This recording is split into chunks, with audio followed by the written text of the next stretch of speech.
સુરતના મોટા વરાછા વિસ્તારમાં થયેલી સાહિલ શર્માની હત્યાની ઘટનાનો ભેદ ઉકેલવામાં ઉત્તરાયણ પોલીસને સફળતા મળી છે. કાપોદ્રા વિસ્તારમાં રહેલા સાહિલ શર્માને જૂની અદાવત અને અગાઉ થયેલી ફરિયાદના સમાધાન માટે આરોપીઓએ મોટા વરાછા બોલાવ્યો હતો. સમાધાનના બહાને બોલાવીને આરોપીએ હથિયારો વડે જીવલેણ હુમલો કર્યો હતો, જેમાં ગંભીર ઇજાઓ થવાના કારણે સાહિલનું ઘટના સ્થળે જ કરુણ મોત નીપજ્યું હતું.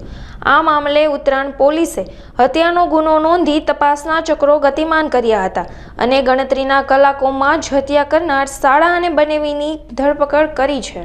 પ્રાથમિક તપાસ દરમિયાન જાણવા મળેલ હકીકત મુજબ મૃતક તેમજ આરોપીઓ બંનેના વિરુદ્ધમાં કાપોદ્રા પોલીસ સ્ટેશન ખાતે ગુનાઓ દાખલ થયેલ છે.